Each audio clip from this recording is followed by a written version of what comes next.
So just now, it's a pleasure to introduce Dominique Delande, who is going to give us an introduction to the physics of localization and Anderson localization. And please, Dominique, it's your turn. Okay, thank you very much. So I have to share my screen if I am able to do it. Shit. Is it okay like that? Good afternoon, everybody from Europe. Good morning, America. And I see that we have some person from New Zealand. So good night, because it's probably middle of the night. And thank you for attending the meeting. So it's always a difficult task to give the first talk. I will try to give you a general introduction to Anderson localization, so known results. I will not present any detailed calculation, just try to give the concepts and what we know, why it is a difficult problem, what we know about it, and what can be done to improve our knowledge on this problem, with, of course, emphasis on cold atoms, but this is not absolutely necessary. All the concepts are very general. And also, the idea is to prepare for the landscape theory, so that we see what is difficult in the standard approach and what can be where landscape theory might help. Outline of the talk. So first, we'll just discuss what is Anderson localization, although I guess that most of you are always at least familiar with it. Then I will discuss the important energy and length scale, the concept which are useful, which are, let's say, green function and intensity propagator, to try to understand what happens. Key point is weak localization, which is not Anderson localization. Anderson localization is strong localization. Weak localization is a different topic, although it's our relations, of course. Then I will introduce a scaling theory of localization and a more elaborate theory, which is a self-consistent theory of localization. The starting point is here given by this Hamiltonian. So it describes a particle, a massive particle in a disordered random potential. So of course, this is a kinetic energy. This is a disordered random potential. So it's a very simple model. Everything that I will say is not specific to this kind of model. That is, the dispersion relations which is contained here is not essential. And whether this is a continuous system, as I have here, or a lattice or in a lattice, for most things, it doesn't matter. The physics is the same. So, for example, a disorder, one-dimensional disordered system can be seen as this, let's say, red curve here, and or in 2D, it can be seen as this gray landscape with maxima, hills, and valleys. Then the idea is what happens if I put a particle with energy E in such a potential. Well, there are limiting cases which are easy to understand, at least classically. If I put a particle near here, let's say the potential close to a minimum of the potential, then it will be trapped, classically trapped. So in some sense, it will be localized, but it's quite a trivial localization, and we are not really interested. It's a special case of Anderson localization, but really limiting case, not extremely interesting. So this is when the energy of the particle is much smaller than the typical height of the potential. Situation is a bit more interesting if the energy is larger than the typical potential, that is here.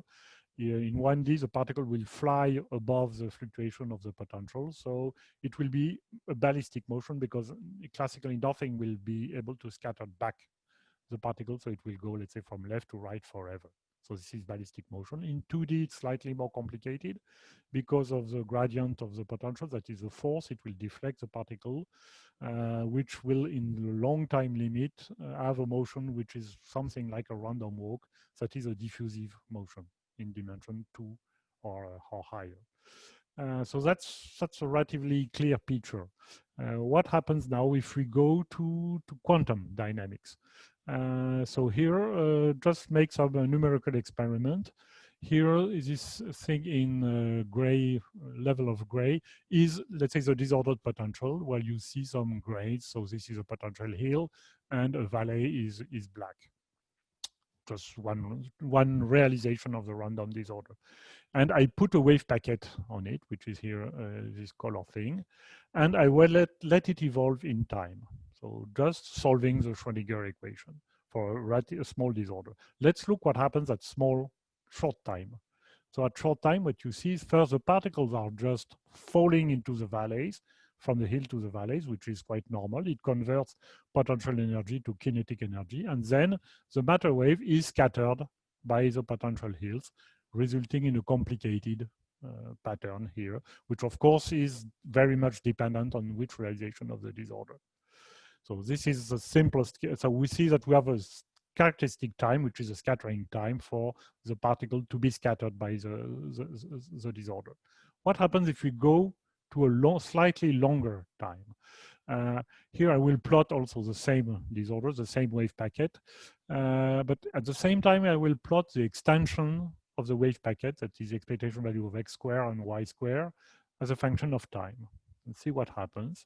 So beginning same thing, and we see that the wave packet spreads, it starts to explore different regions of space, and at the same time the extension, the square extension of the wave packet increases with time.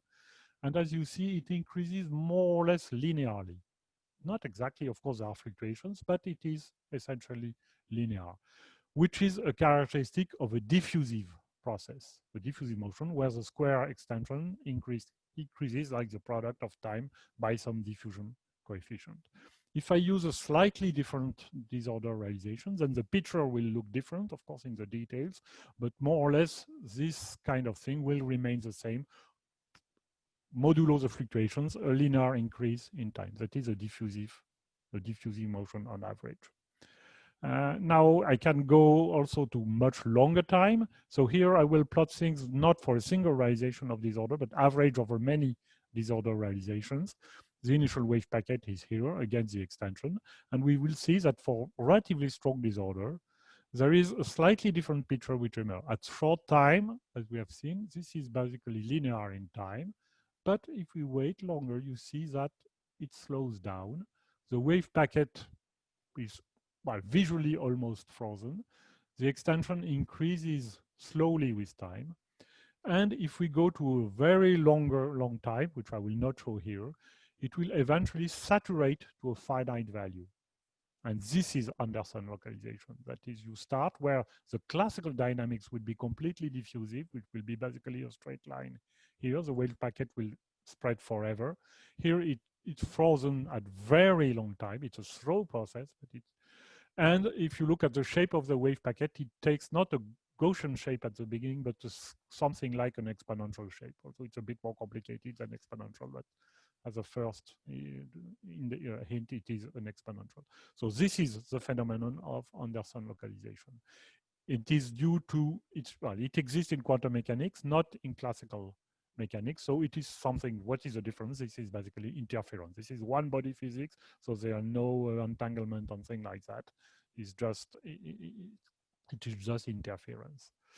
So this is what we will call Anderson localization. That's the inhibition of diffusion at long times. What are the energy scales in this system? Well, there are several important energy scales. The simplest one is, of course, the particle energy, E. We have the typical disorder strength, V0. We have already seen this, so quite natural. And then if we go to quantum mechanics, there is an important third energy scale, which is called the correlation energy. So we have a potential. Here I've written a typical correlation function for the potential, which decays over a size sigma. So this is a characteristic length of the disorder. When I showed an example of a disorder, this is the size of the potential wells, typically. And then associated with this length, there is an energy, of course, because there is a momentum, which is h bar over sigma. And associated with this momentum, there is a typical energy, which is called the correlation energy. And this will play a role in, well, a very important role in our system, in our analysis of this thing, because basically this is where the quantum effects, the double wavelengths, something like that, come into the game. Naively, we could expect that for weak disorder, we mean simply that the potential is much smaller than the energy for a perturbative approach. It turns out that this is, of course, true in the classical world, but in the quantum world, this is more complicated. That is, a perturbative approach for quantum mechanics is different from the one for classical mechanics. I will use, although I'll not show it, is a diagrammatic expansion, and then the condition for the validity is not this one. It is, in fact, a more complicated condition where the correlation energy comes in it.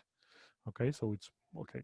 This comes from the calculation. How can we interpret it? Well, we can imagine that if V0 is larger than the correlation energy, so which means in some sense that V0 is the typical energy of the system. It's E. Because the potential fluctuates, the energy is of the order, let's say, at least of V0 or larger. So this condition means, remember, this can be translated into a de Broglie wavelength, and this is sigma. So this condition means simply that the de Broglie wavelength of the particle is much smaller than the correlation length of the potential. So then this is somehow a classical regime where the de Broglie wavelength is essentially irrelevant. Then we are back to the classical conditions. That is, we can have this condition satisfied with these two ones. So this is a semi-classical regime, which is relatively well understood from the theoretical point of view, but from the landscape theory point of view, probably the less interesting one. But there is another opportunity, a possibility, which is a potential which is smaller than the correlation energy. That is a de Broglie wavelength, which is much longer than the typical size of the fluctuations of the potential. Then you can have a very high potential, but the potential hill, for example, will be extremely narrow so that the particle can tunnel through it. Although the energy of the disorder is much higher than the kinetic energy of the particle. So then you can have a situation where V0 is larger than E, and nevertheless you are in the perturbative regime, that is, this inequality is satisfied. And this is a quantum regime where the particle tunnels through the potential hills. And this is probably the most interesting situation for the landscape theory. Now, length scale, well, you have interesting, well, the standard one is the macroscopic one, so L, so the system size, which of course will come into play. If we go now to the microscopic scale, we have two microscopic scales. One is a de Broglie wavelength, we have already talked about it. And the other one is the correlation length of the disorder. The ratio of the two is the square root of the inverse ratio of the energies. So this number can be larger or smaller than one, doesn't matter. These are microscopic things, either lambda smaller than sigma or sigma smaller than lambda, it depends. What is more interesting now, if we think of the quantum theory, are what happens in between. What are the mesoscopic length scale? One very important, in fact, the most important one, is a mean free path. So what is a mean free path? So basically, it's just the distance that the wave will propagate before being scattered by the disorder. So condition for, let's say, multiple scattering, that is, the wave is scattered several times before exiting the medium, is of course that the mean free path is smaller than the system size. Then there is a localization length. We don't know what it is at the moment. And Anderson localization means simply that the particle will be localized before leaving the system. That is, psi must be smaller than L. If psi is much larger than the system size, basically you don't see the particle escapes the medium before you can see localization. So the classical mean free path, it's well known for the Boltzmann equations. If you have object with scatter, you know that in the standard way, the mean free path is the inverse of the product of the density of scatterers by the cross section.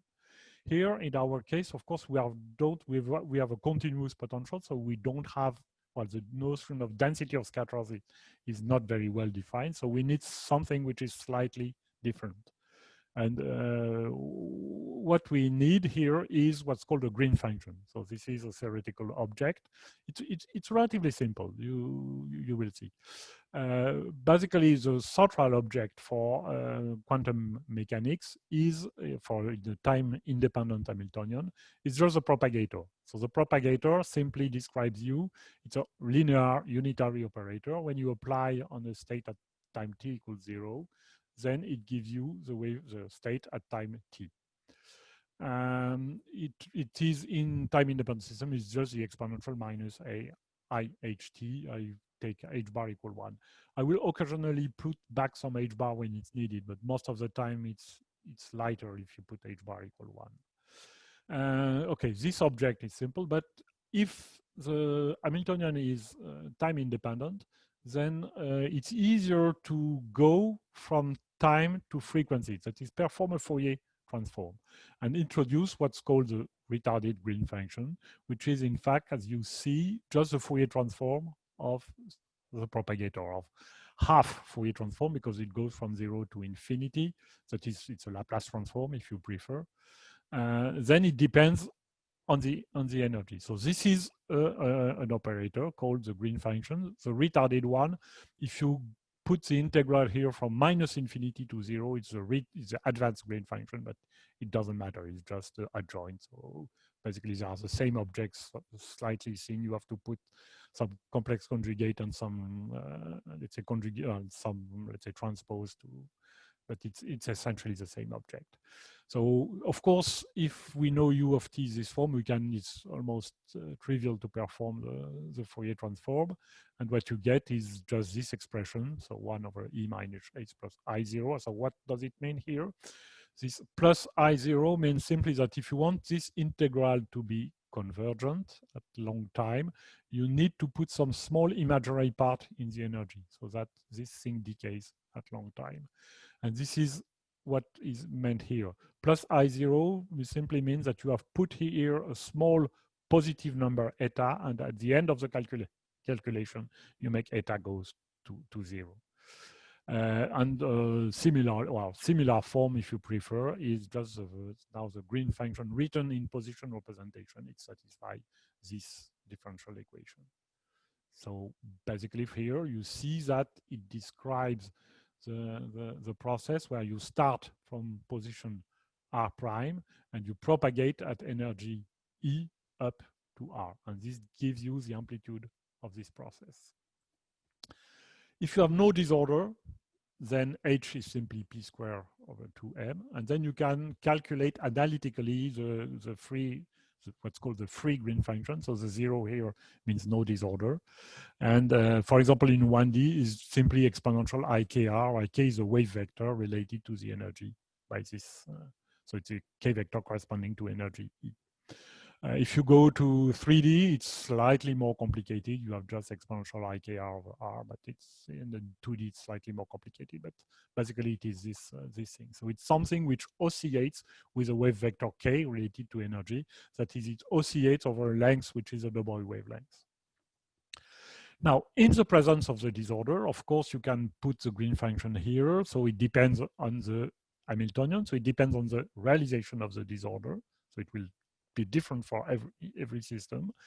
What we are interested is this object now, so the Green function, but average over disorder realizations. So this means that we take the Green function for all possible realizations, and then we average it over different realization of the disorder. So why is this object interesting? Because it will be the average propagator for the field, that is for what's called field propagators, that is for psi.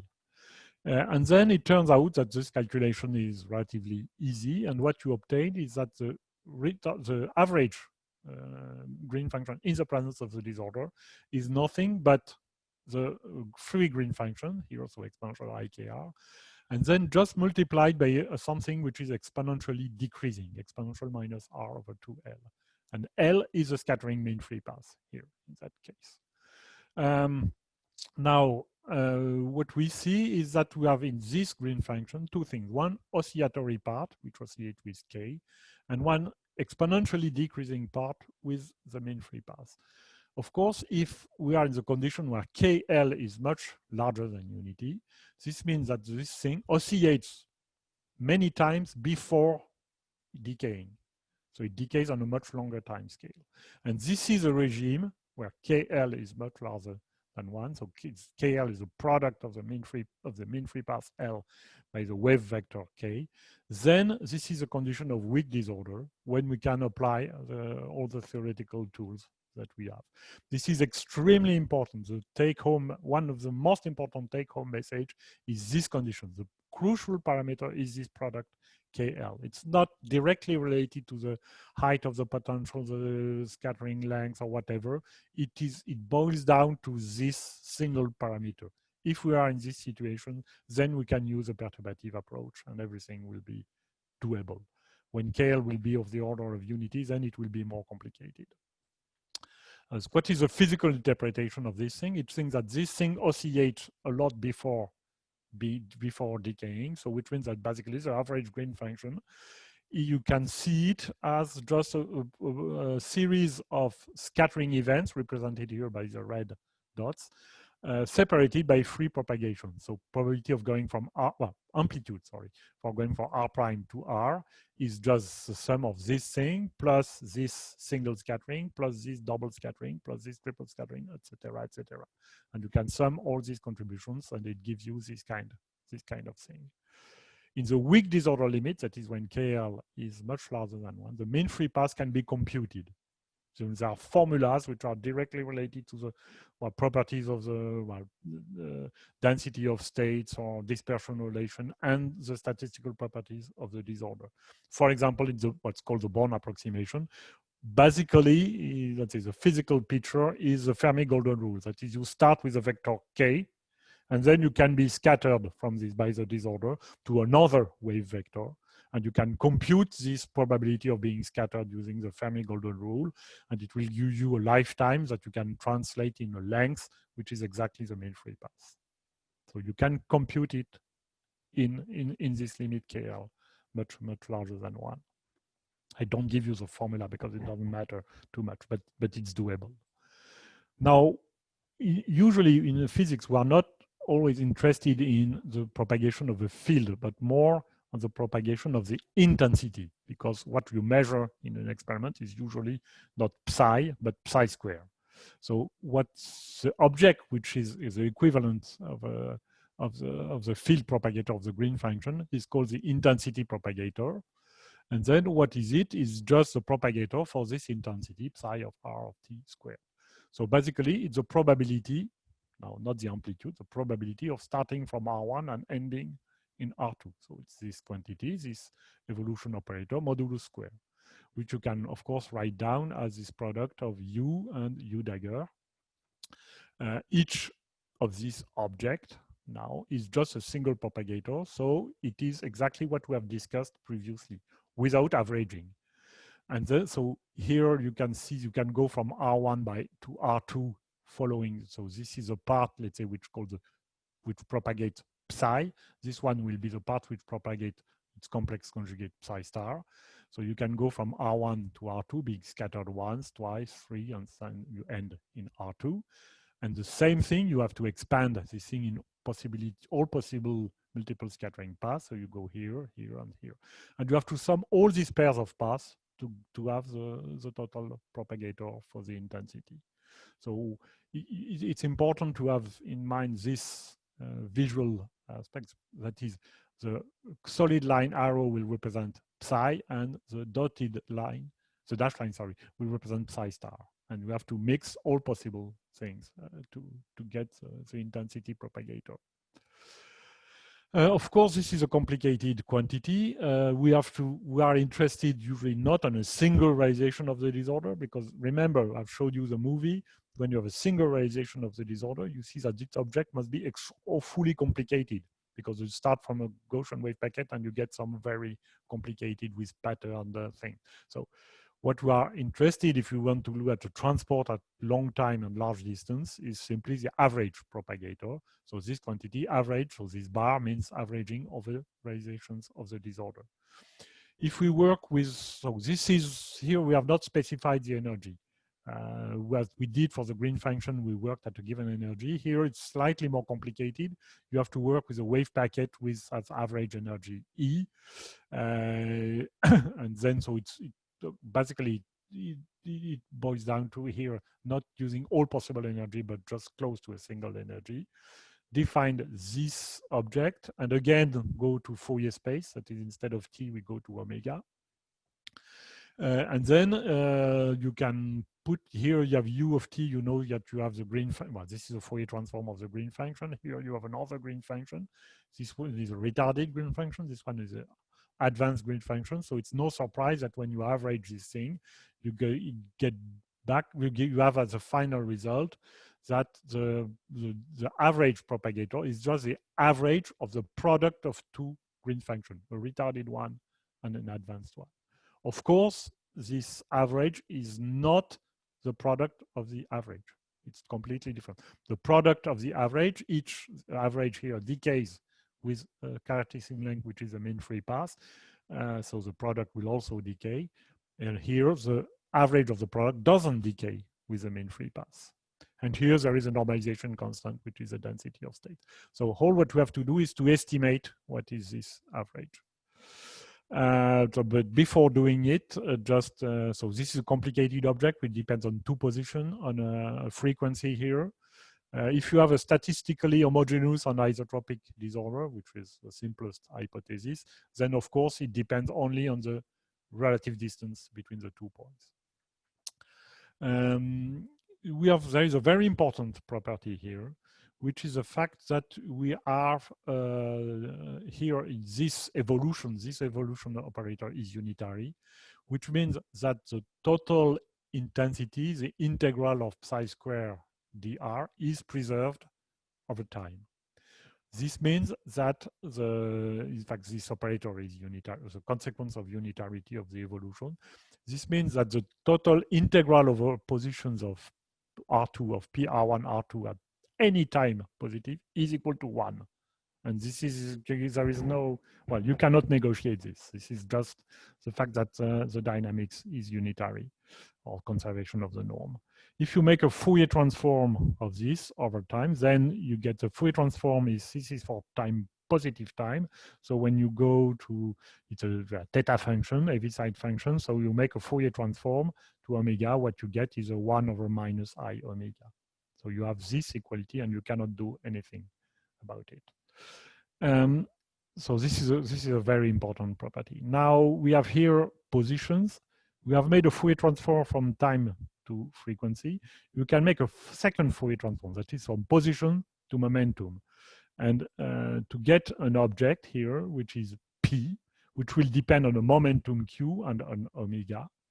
And you see that this integral here is nothing but the Fourier component at Q equals 0. You have exponential IQ R2, and then this is exactly. So which means that at Q equals 0, you must have PQ at 0 and omega, which is equal to 1 over minus I omega. Okay? So this is imposed by the properties, the fundamental properties of the system. But now Q equals 0 is not really what we are interested. Q equals 0 means that we sum over everything over in space. So what we want, of course, is what is the spatial dependence of this thing to probe the transport property. So what we want to look at this thing is how does this propagator, this intensity propagator, depends on Q, that is in position.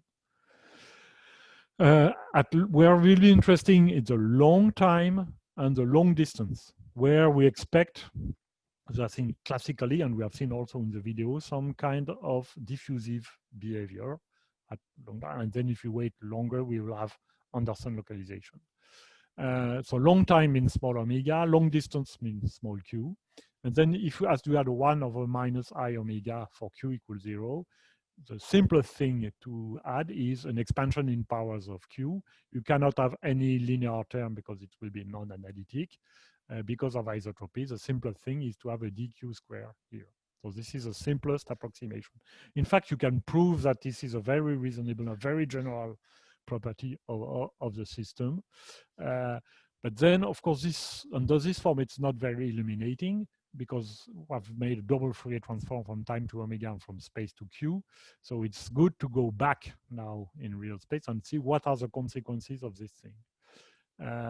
First, we make the Fourier transform from omega to t, and then so you have an object which is a propagator depending on q and depending on t.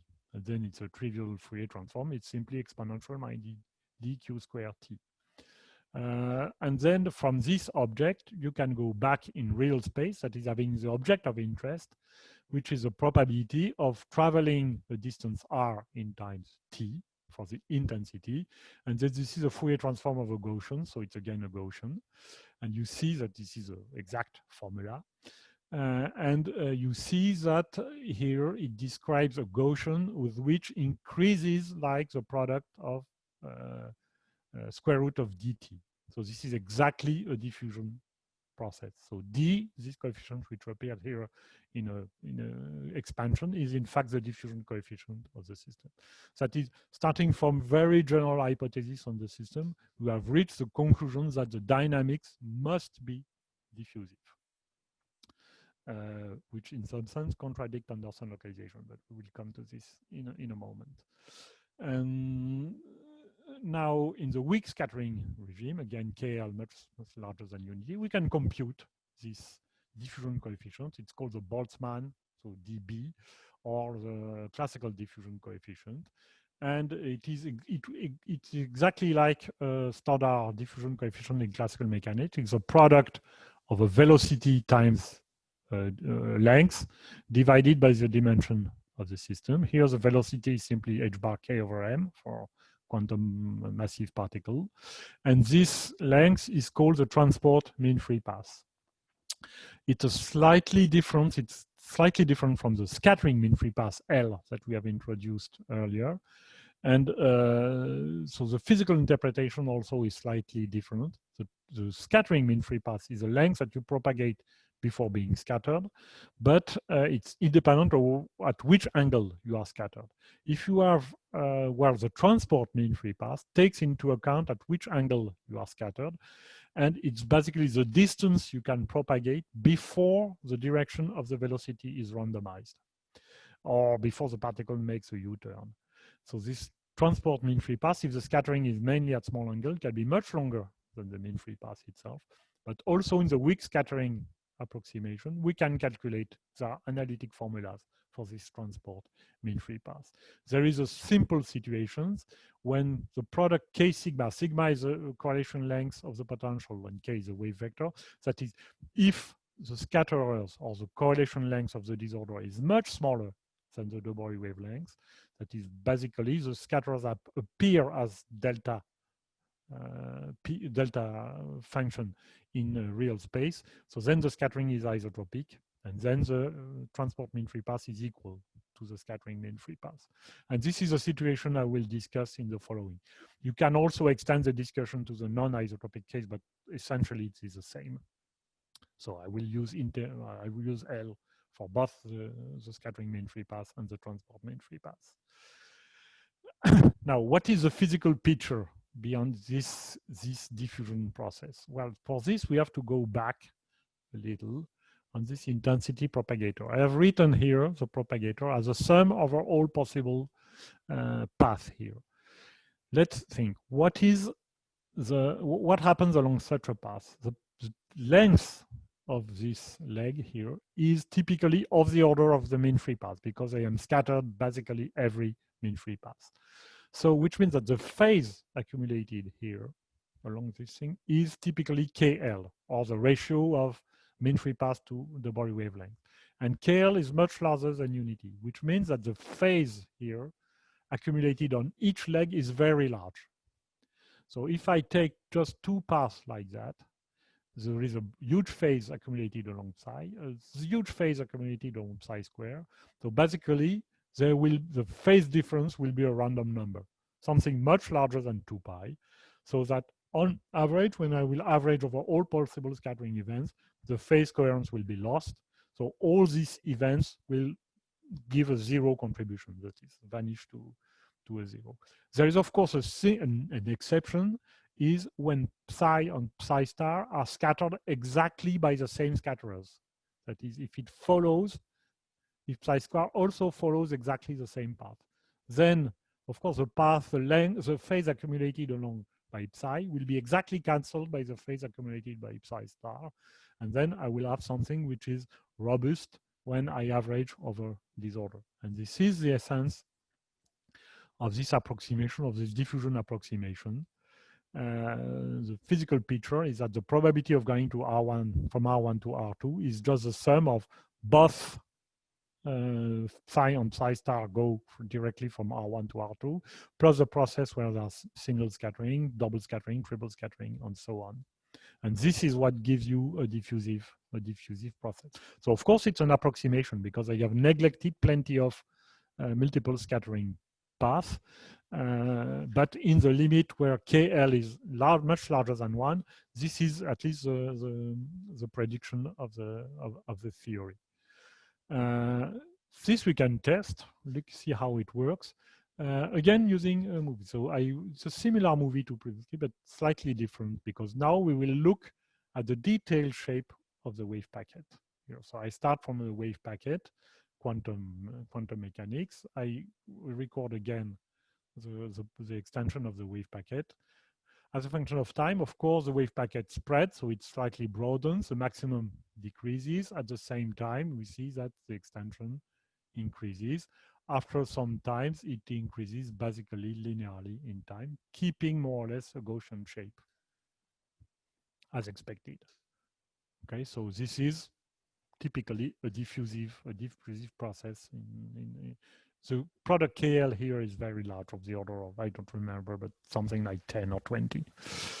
What happens if we go to longer time? So now under slightly smaller wave packet. So again, we have similar thing. So here it's saturated. The tip is higher just because we want to look at the details at long time. It propagates linearly in time here. And you see everything. So there are some strange things which appear here. But what matters is look at what happens near the center here. Right at the final time, you see you have a small peak which seems to emerge here at long time. And look again at a narrow wave packet and longer times. And then we will see that, in fact, what happens is that near the center, there is an extra peak. You see, you have a Gaussian background. We are clearly in a diffusive process. R2 is increasing linearly with time. We have a Gaussian background, but we have something on top of it here, a small thing. If you look at the D in details, you see that the height of this thing is exactly equal to the height of the background. Oops, sorry. So which means that there is some phenomenon which is beyond the diffusion approximation that we have used before, because the diffusion approximation and the intensity propagator that we have derived previously doesn't predict this thing. So why is it so? The reason is easy to understand. I've told you that basically the phase coherence is kept between the direct, between the propagation of psi and psi star, if they follow exactly the same path, scattering path. In fact, this is not completely true. If you have a time reversal invariant system, you can imagine that psi, let's say, propagates along the black lines here, while the psi star propagates along the same path, but in the reverse direction, that is following the green arrows here. Of course, the phase accumulated along the direct and the reverse paths are exactly equal if the system is time reversal invariant. So which means that these two paths, which are different, will interfere. So there is a probability, well, which can be computed, that you have a constructive interference between pair of time reversed paths. And so here, if we come back exactly at the same point, obviously, this will double the probability because you have the normal thing where they follow the same path and the interference term, which will be equal in magnitude. So it will double the thing. And this is why we observe some enhanced probability of returning to the origin. If we are slightly off, let's say, origins, that is, this is a starting point and we observe here, then of course there is no exact cancellation of the phase, they are not exactly equal, which is why when you slightly deviate from the origin, the phase coherence is partly destroyed and the height of the peak is small. So the peak is narrow. The typical size you need to scramble the phase coherence between these two paths is when you display this thing by order of 1 de Broglie wavelength. So this is why the narrow peak has a size which is of the order of the Broglie wavelengths. So now this enhanced return to origin is also a microscopic phenomenon. The same mechanism is responsible for two effects which are well known. One is coherent backscattering, so we'll show in a minute, and weak localization, which is in fact the most important one here in this for the Anderson localization. Coherent backscattering, so probably you know, is whoops, sorry, I come back. So it's basically the same thing than here, except that we put the origin on the observation at infinity to the left, and looks only at the direction where it comes from. So this is here when you are exactly when the direction of after scattering is exactly opposite to the incoming direction. This outgoing k vector is the opposite of the ingoing k vector. Then, of course, the direct and reverse paths have exactly the same phase. So you expect some enhanced return to origin, that is some increased intensity by which is twice larger than naively estimated. If you are off axis, not off, let's say, backscattering direction, then the phase accumulated on two things are not exactly equal, and you expect that you lose progressively phase coherence. And this is experimental observation of this thing on the rings of Saturn using Cassini. So Cassini was sent to Saturn a long time ago. And this is a picture taken by Cassini. So basically, these are the rings of Saturn. The sun is exactly in our back. And this direction is where the shadow of Cassini is. Of course, Cassini is a very small object. The rings are huge, so you don't see the shadow of Cassini. But this direction is the backward direction, and you see an increased density due, an increased intensity due to this phenomenon that is what's called coherent backscattering, which is the equivalent or just a variant of enhanced return to origin. Now, the question is, how does this affect propagation? We have seen that compared to the standard, the naive diffusive behavior, we have an extra contribution, a peak near the origin. That is, the probability of coming back to origin is increased. How does it affect the transport in the system? Where it is called the weak localization, and the idea is just that, okay, we propagate from this point to this point, so we can follow the standard path where psi and psi star are scattered in the same way. But we can also imagine that we have a loop, a loop here, where you can, the psi will go this way in the loop, and psi square will go the other way. And then inside this loop, we'll have a enhanced return to origin. That is, a probability of coming back to the same position is enhanced. So the contribution of this kind of thing will be enhanced compared to the naive assumption. What is the importance of this effect? Well, the size of the loop is typically the mean free path. The distance between scatterers here for efficient enhanced return to origin is, we have seen that this is the order of the de Broglie wavelength. So which means that the ratio, this distance, how probable it is to have this kind of contribution, depends on the ratio de Broglie wavelength to mean free path loop size that is on the KL parameters. And also it's easy to imagine that there are geometrical effects. The number of loops depends strongly on the dimension. Here I've shown in 2D, but you can imagine that in 1D the picture is different, in 3D the picture is different. You can do this correction because you can, you know that the propagator for this thing in a loop, you have computed, or we have already computed it. Here, the motion along this loop is a diffusive propagator. So it's basically given by this object, which was the raw propagator in this system.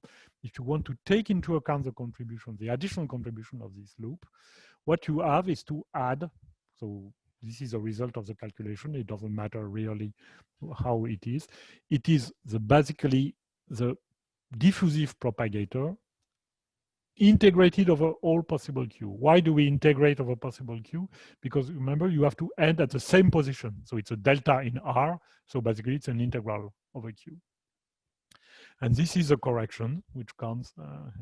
And you see that in this correction now, we have the frequency which comes, which means that you have a diffusion coefficient now, which depends on the frequency, that is on time. If you are at short time, so large omega, then this thing in the denominator kills these contributions. You have d omega f dB, you have no interference effect at short time. If you go to very long time, that is in the limit omega tends to 0, so you have to be careful with how you make the limit omega comes to 0, but this doesn't matter too much. Obviously, it will depend on this integral dq dimension d divided by q squared, which comes from this thing. And this will depend on the dimension of the system.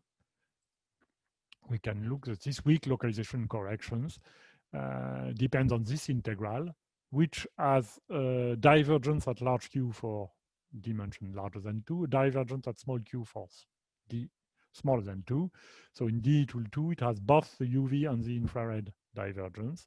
So how to take care of these divergences? You have to introduce cutoffs in the integral. Of course, this is not a very rigorous thing, but this is a way, or at least a reasonable way of doing it.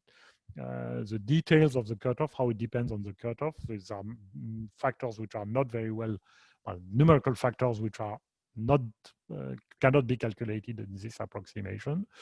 What are the cutoffs? There is a minimum cutoff in Q, which is the largest distance, which is the inverse of the size of the system. And then there is also a cutoff for large Q, which means small distance, which is one of the mean free paths, because we have used this diffusive approximation, which is known to be valid only at long time, that is, or large distance, that is beyond the mean free path. So if you put these cutoffs in, you can calculate the weak localization correction in this system, and the relative strength is given here. So this depends on the property of this integral, and it's completely different depending on the dimension. I will come in a moment to this thing. Let's look, for example, at dimension 2. So this in dimension 2, what you see is you have a reduction of the diffusion coefficient by this factor, which is a logarithmic in the size of the system. And you can, so mean decreasing the density, the diffusion coefficients mean, because of Einstein law, decreasing the conductance of the system. So there are experiments on the magnetoresistant of thin 2D film. So here it's magnesium. And you see as a function of the magnetic field. So I will not go into the detail of all these curves. Look at, let's say, the highest curve here. If you have no magnetic field, then the system is time reversal invariant, and you expect a weak localization correction. That is, the resistance, so the diffusion constant is diminished, so the resistance is increased. And this is what you observe here, where you have a maximum of the resistance. So it's a small effect. See, this is of the order of 1%. If you have now had a magnetic field, you break the time reversal invariance, which means that along the loops that I have described previously, there is no perfect phase coherence. There is accumulated phase which is different along psi and psi star. So this kills partly the weak localization correction. This is why, as a function of magnetic field, you see that you have this peak.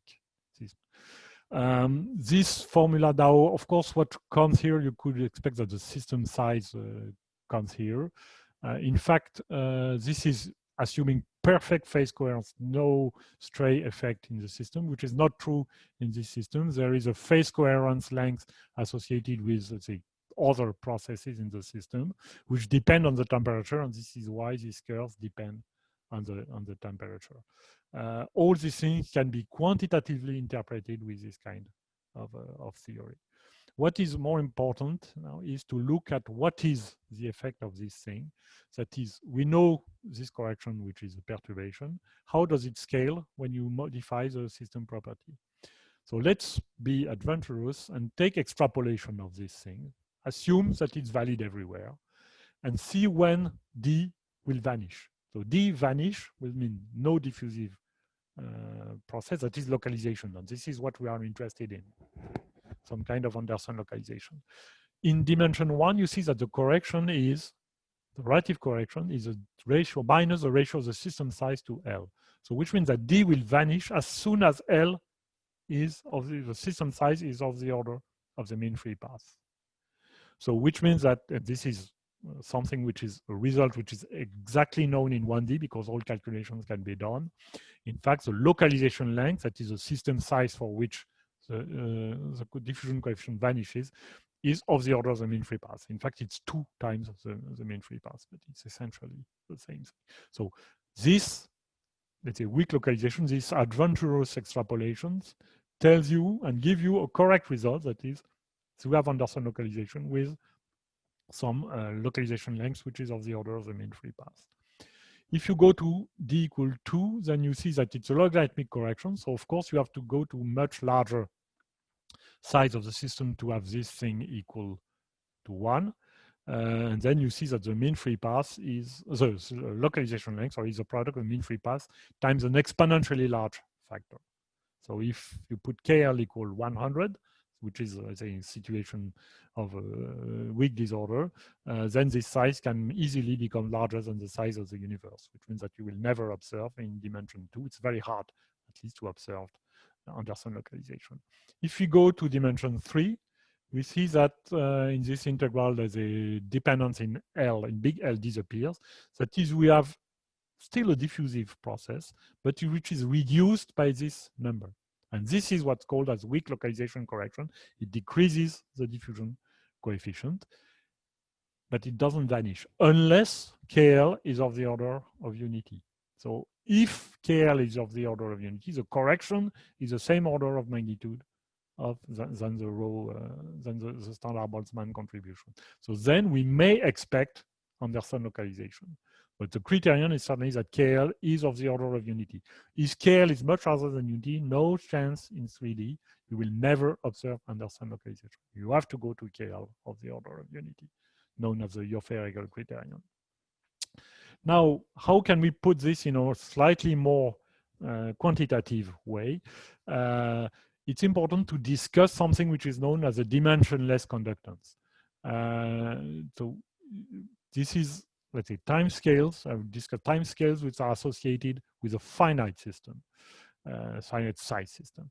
So one thing which is known is the Fowler's time. So this is a time to take a system which is diffusive, and then this is a time for the particle or atom or whatever to diffuse on a distance which is the system size. So then this Fowler's time is simply the ratio of square of the dimension of the system divided by the diffusion coefficient.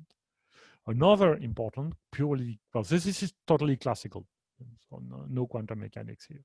Another thing is the Heisenberg time in the system. If you have a system which is finite, with a Hamiltonian time independent, you know that you have discrete energy levels. And this is the time to resolve the discrete energy spectrum. That is the Planck constant divided the mean level spacing, which we can re-express as h rho of E. So the density of states is basically the inverse of the mean level spacing. The density of states per unit volume multiplied by the volume of the system. So this Heisenberg time is the time it takes for the system to feel that it has a discrete energy spectrum. So to feel that it is really a quantum object. If we make the ratio of the two, that is the Heisenberg time to the Fowler's time, what we obtain is this expression where we have essentially the dimension to power d minus 2 and the product of the diffusion coefficient times the density of states. But this is something which is, well, this product is something which comes into the Einstein law for just a standard, let's say, metal, where you want to estimate the conductivity of the metal for, let's say, transport of electron. You know that the conductivity is just the product of E square by density of states times D. So if you now go and try to measure the conductance of a cube of size L in dimension D, this is exactly sigma L d minus 2. So this is exactly this quantity, simply in unit of E2 over H. E2 over H is the natural units of conductance. It's something like the inverse of several kiloohms. I don't remember exactly how many. So which means that this dimensionless conductance that we have defined here in very generally for a quantum system, in fact, it coincides with the notion of dimensionless conductance, which has been introduced in for the conduction of electrons. In the classical Boltzmann diffusion, we know what the density of states, it depends on the dimension. We know what is a Boltzmann diffusion constant, so we can calculate what is this dimensionless conductance. Now, there are two interesting regimes. The first regime is when G is much larger than unity. If G is much larger than unity, this means that the Heisenberg time is much longer than the Thouless time. So which means that the system touches the edge before realizing that it has a discrete energy spectrum. So in fact, quantum interference don't play because it's killed before. Then you expect a classical diffusive behavior. In contrast, if G is smaller than unity, then Heisenberg time is shorter than Thouless time. This means that the system starts by diffusing and then reaches the time where it knows that the spectrum is discrete, that is quantum interference must come into play before reaching the system edge. And this is where we can expect Anderson localization. So this means that this coefficient here is a key point for understanding whether you have Anderson localization or not. And the fact that, for example, you have again this KL coefficient that comes is an important aspect. So this has been put, let's say, more formally in the scaling theory of localization in '79. So it's an approximate theory which neglects fluctuations in the system and assumes that localization properties are determined by the dimensionless conductance G only, which is the average quantity, and its dependence on the system size. Yeah. And we define beta, also the standard function, which is a logarithmic derivative of L, G by L. Of course, in principle, all this G depends on the detail of the system. We have seen that it depends on KL, small l on the mean free path. So on the dimension also, so the derivative also will depend on the microscopic details of the system. So strong hypothesis is that beta depends on G only itself, and not that everything boils down to a single parameter, which is G. This is a very, very strong hypothesis. Not proved, it's just an assumption, and we can try to explore what are the consequences of this assumption. We do scaling theory in 1D. An exact calculation is possible when KL is much larger than 1. Fluctuations are neglected. We have an explicit expression for G of L in the classical regime, in the Anderson localization regime, where it's exponentially small. Then you can compute this beta of G function. It has this simple expression. It doesn't matter what are the details. So it is, if G is larger than 1, that is where we expect more or less a classical diffusion, a classical process. Beta is of the order of -1, which means that the conductance of the system scale as the inverse of its length. And this is exactly what we had previously. Whoops, sorry. We had this, shit. Okay, I lost it. Here we have the diffusion process. You have KL, and if D is 1, you see that it's simply the ratio small l over big L, which means that the logarithmic derivative is -1.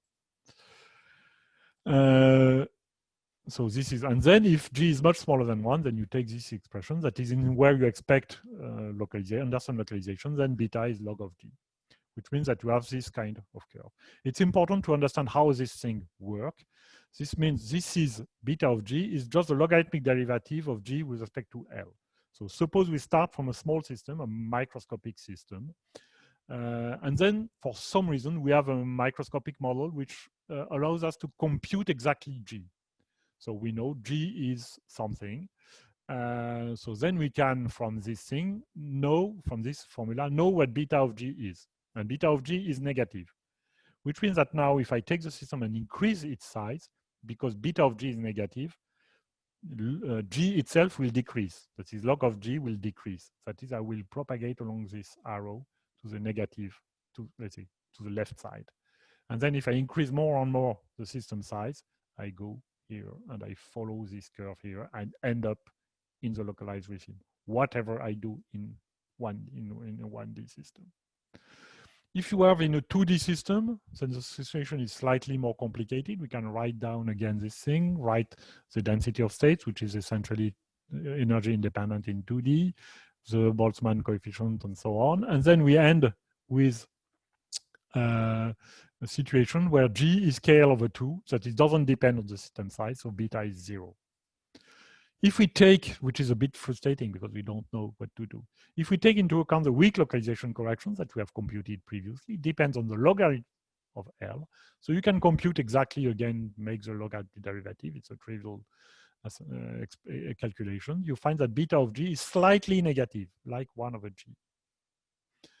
And then, so which means, again, that you expect localization because beta of G is negative. So if I increase the system size, G decreases and beta of G decreases even more. So you expect to end in the localized phase as expected. You can extend this to arbitrary dimension. Another simple model is you can consider take, when you change L, let's say you double L, this is a resistance which corresponds to system L. When you double L, you put 2 resistance in dimension 1 in series. Although this is a very complicated thing because it's not just the addition of the resistance in 1D system because of interference. In 2D, you have 2 series of resistance in parallel. In 3D, you have 4 and so on.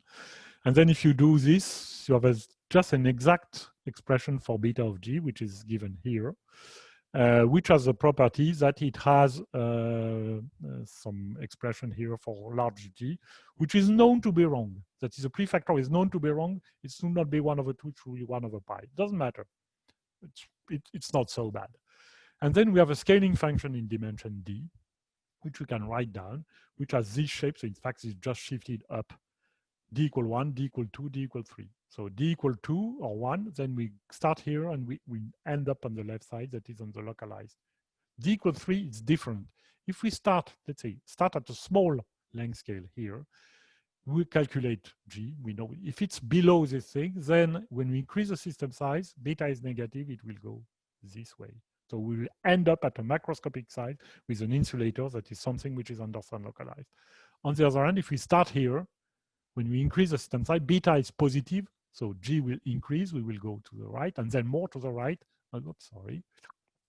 and end up, in this case, where it's a diffusive process. So then we will have just a conductor with a macroscopic conductance.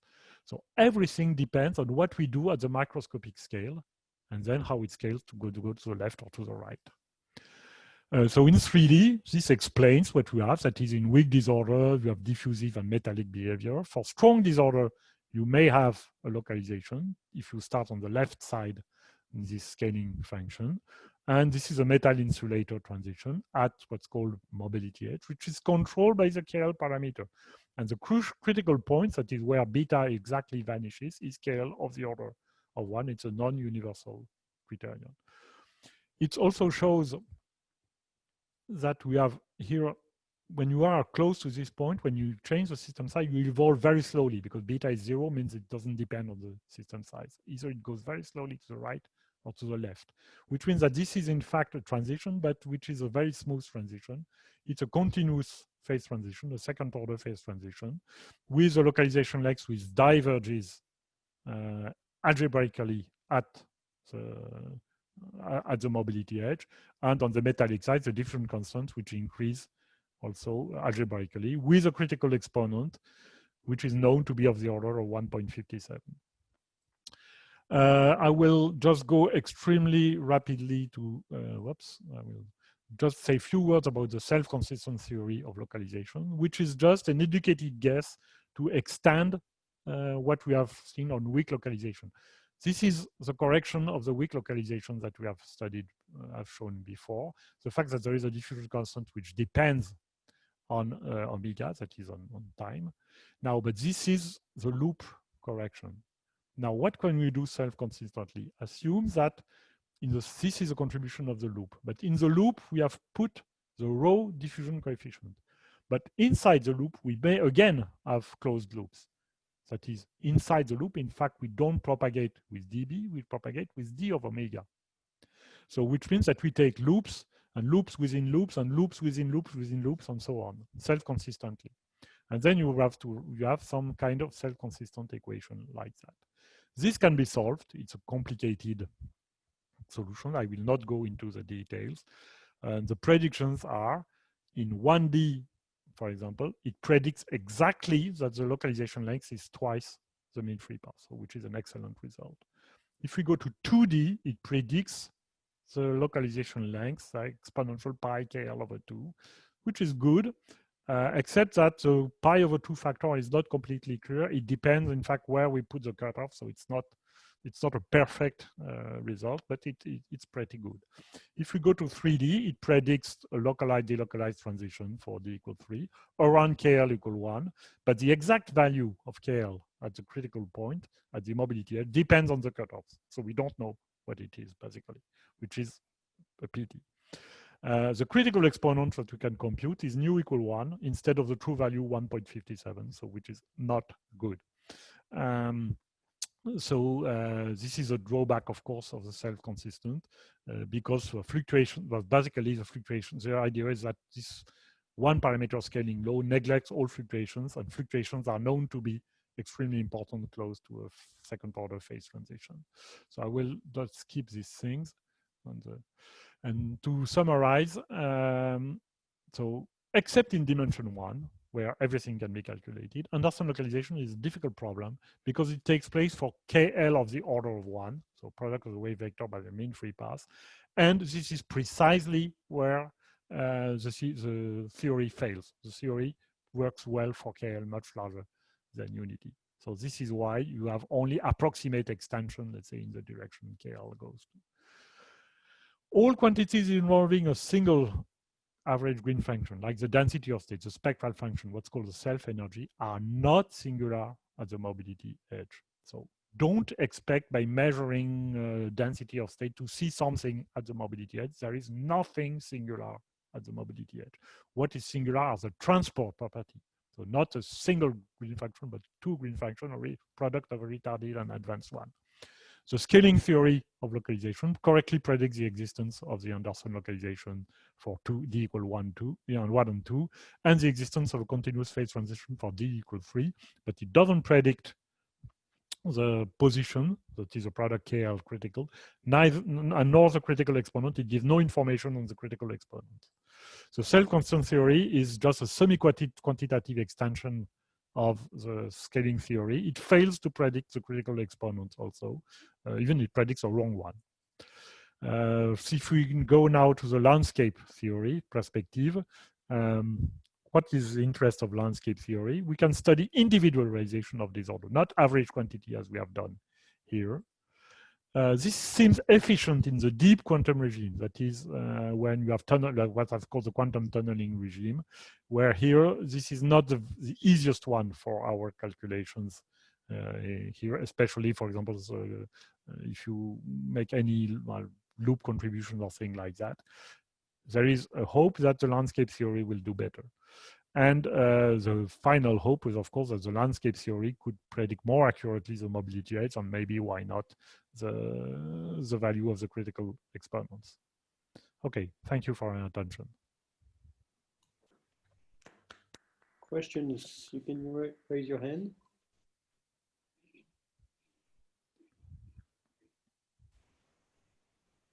So everybody's sleeping? So maybe I start then. Actually, I was wondering in your presentation, it's so there was I mean, the self-constant theory could predict the critical exponent, which is wrong. But I wonder whether this critical exponent, if you simply take the dimension conductance, you don't get it, right? I failed to see, you know, you can go close to the critical point with the scaling theory, or sorry, I don't. With a dimensionless picture, dimensionless conductance picture, you can go close to the critical point. Yes. So I would guess here you can have somehow the critical exponent, but then you say you need the self-consistent theory to do it. Yeah, you don't. But if you have this scaling theory, so basically this is a critical value here of the the critical value of G, which is of the order of unity. the critical exponent in fact depends on the slope of this function. Right. You can show it analytically. I mean, this is not difficult, but it's not difficult to imagine that if the slope is extremely small here, then it will take a very long, large increase of L to go to either to the diffusive or to the dynamics will be extremely slow when you change the scale of the system. So the self-consistent theory is a way to actually find the slope here close to the critical point. Basically. Yes, so basically, and this is what the self-consistent theory does. It predicts you some scaling function, which is different from this one, which in some sense is better, but the critical exponent is 1. So it's bad, it's wrong. And we don't know how to improve. Well, I don't know how to improve on that. Other questions?